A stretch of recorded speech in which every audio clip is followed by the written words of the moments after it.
Throughout my whole life, even to this day, people will say that, my dad and Frank Solich were the two best football players in Cleveland by far. And everybody just talks about what a great career he had and what a great, player he was. It was back in a time where high school football was a big thing here in Cleveland, and he had an amazing career. The two of us hitchhiked up and down Lorraine Road, going home and down to school. I was a lineman, and I had to open all the holes for him to get through, but he was an excellent running back. As far as the football goes, Spicer was 100% a hard-nosed kid. If he was running with the football and somebody was going to catch him, he'd just go right into him. He accelerated into the hit. Not one of these guys that sort of, danced around. So from my point of view, I like that. He wasn't loud. He wasn't a rah-rah guy, but he made all the plays. I've known Bob for 50 plus years, and he's always been, just a great guy.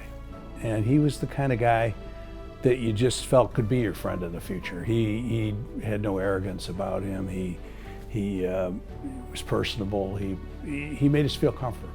So I'm glad to see that they're going back and looking at the people that played well in the past, and they're bringing them into the Hall of Fame. And as a person, you couldn't deserve it more. And I guess as an athlete, they already made that decision. Young kids want to play for the Browns. I grew up wanting to play at Saint Ignatius, and I think my father started that.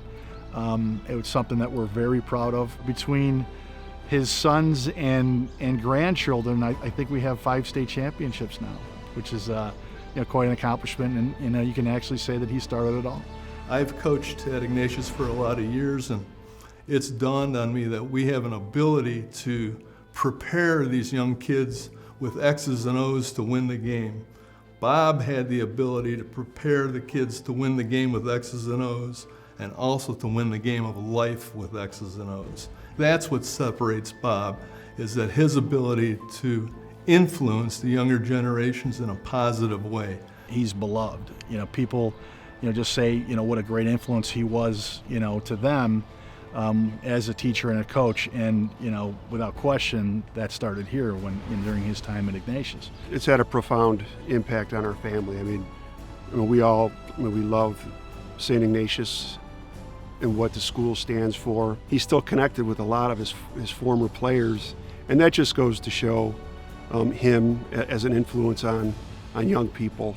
He really is truly interested in other people. In fact, I remember him telling me about his coaching philosophy. He just wanted to make them get better every week, every day. He had real focus and discipline, and I think that carried him on through his life. He doesn't blow his own horn. He just does what he's supposed to do at the right time. And I think he's, as a father, as a husband, he's done all the right things. He's an amazing role model as first and foremost as a husband. And then, he's been able to build a great family with my mom that we're all so proud of. And he has 16 grandchildren. And we are as close of a family as you're going to get.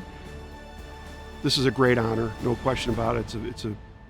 We're very happy for him and our family, for that matter. It's just we're happy, but just as a father and as a person, he's in the Hall of Fame for sure. When I got the call, I was, flabbergasted when I got it. I couldn't, I said, my God, this is terrific.